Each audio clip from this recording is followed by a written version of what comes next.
Welcome to a course on calculus. Welcome to a course on calculus. In this lecture, we are going to see some standard continuous functions. Okay. First of all, let me start with the coordinate function. What do we? This is what we know. We call as coordinate function. Okay. From where to where we are defining this function? This function phi I is defined from Rk to R. Okay. It takes, you know that if we are taking this x from Rk, this x takes the form x1 x2 till xk. So with this we can define k coordinate functions. Now you might have understood what I am trying to say, right? So if we are talking about phi1 of x, it takes x2 x1, right? So this is how it works. And we will check the continuity of this thing. Okay, in order to check the continuity of this thing, what should we check? We'll have to check, okay, for every epsilon positive there must exist a delta positive such that absolute of x minus y less than delta implies absolute of phi of x minus phi of y less than epsilon. This is what we have to prove. Okay, in order to prove this, let us consider what is absolute of x minus y. It is summation I runs from 1 to k absolute of xi minus yi to the whole square to the whole power 1 upon 2, right? So from this we can easily deduce that absolute of xi minus yi is smaller than or equals absolute of x minus y.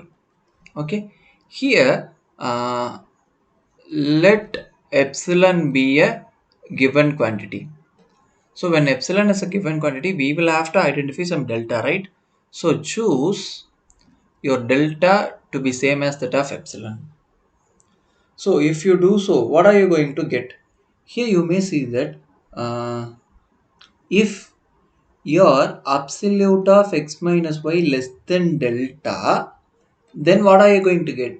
You are going to get your absolute of xi minus yi will be less than or equals this absolute of x minus y, which is less than delta. This tells you your absolute of xi minus yi is less than delta. Delta and epsilon are same. Okay, what is this? These are phi of x and phi of y, right? So combining all these things, here what we have, absolute of x minus y less than delta implies absolute of phi of x minus phi of y less than epsilon. Here I have not fixed any point and I have done things in a random way. So is it valid? Yes, of course it is valid. Here you may fix that. Here we have fixed y and we are talking about the continuity at a point y for all x in the neighborhood or ball whatsoever we have considered, right? Since the choice of y was arbitrary, this is true in general. Okay, so I said these functions are called as coordinate functions, right? So finally what we have proved is that we have proved coordinate functions are continuous ones. Next we are going to prove monomials are continuous. Okay, what do you mean by monomial function? So let me consider, let me give you a function x1 to the power n1, x2 to the power n2 till xk to the power nk. So a function consisting of only one term of this art is called as monomial function. Okay, now we'll have to prove this is monomial. This monomial function is continuous. Okay, in order to prove that, what we are going to do is that algebra of continuous functions. Okay, algebra of continuous functions is true. So from this, if you consider phi of x and phi j of x is continuous, right? This is continuous. Then you make some other phi k, phi l of x.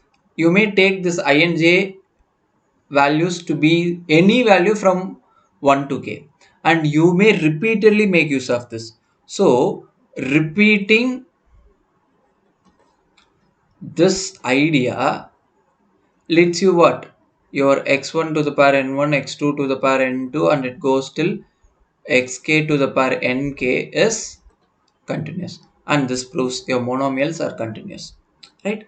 Now let us consider something, that is, my f of x is c for all x in the domain that I take. Okay, which means what? I have defined a constant functions. Constant function is continuous or not? Of course, constant functions are continuous. You may take any point. Okay, assuming that I have taken epsilon and delta, all those things I have taken. Okay, for epsilon you may choose any value as delta. This is going to give you what is your f of x minus f of y. So this is c, this is c. So this is 0 less than epsilon. That is, epsilon is a positive quantity. That is what it represents. Epsilon is always a positive quantity. No matter whatever the value of delta you choose, this is going to be true. Hence, constant functions are continuous. Right? So let us continue with the ideas that we were discussing till now. Um, okay. So we have proved monomials and constants are continuous, right? So again, using the algebra of, that is the product of continuous functions idea, you may prove some ci or some ci. Okay, let this be ci. X1 to the power n1, x2 to the power n2, xk to the power nk is continuous. Constant multiple of monomials is also continuous. Again, using the algebra, that is the sum of two continuous functions is continuous, you may prove summation ci x1 to the power n1, x2 to the power n2 till xk to the power nk is also continuous. Right? We get what? This is what? This is polynomials. Is this a polynomial? Yes. This is a polynomial in k variable. If we have to talk these things in one dimension, let us do that after a little while. But before that, let me give you another function. X approaches to absolute of x. So this is the function defined where? This is the function defined from rk to r. Right? So here also you will have to check the continuity condition, that is absolute of x minus y less than delta is implying what? This has to imply your f of x minus f of y less than epsilon. What is f of x? This is absolute of x and this is absolute of y. This is less than epsilon. This is what we have to prove. By the triangle inequality,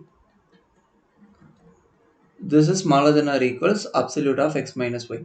Whenever you take this is less than delta and choose delta and epsilon are same, this gives you what? Absolute of x minus absolute of y is less than epsilon, and this proves the continuity of this function. Okay, we have done all these things in a general notion. Okay, what happens in the RK? Because here I have said polynomials in k variables. So polynomials in one variable is also a continuous function. Yes, it is continuous. Okay, coordinate function we have been discussing, right? So coordinate function in one dimension, that is when your k value is 1, what? Your function is defined from simply r to r by f of x is x itself. It is a constant function. We know that it is trivially continuous. Here the choice of delta and epsilon are same. Whatever the value of epsilon that you chose, take that as delta. That then it follows directly, right? Here and monomials in one dimension is what? It is f of x is equal to x to the power any positive integer. Here we have been we have been talked about n1 n2 till nk, right? All these are positive integers. Okay, a function of this sort is continuous, and a function of constant multiple of this sort is continuous, and polynomials of this sort is also continuous. This is what we have proved in the lecture, right? Thank you for watching.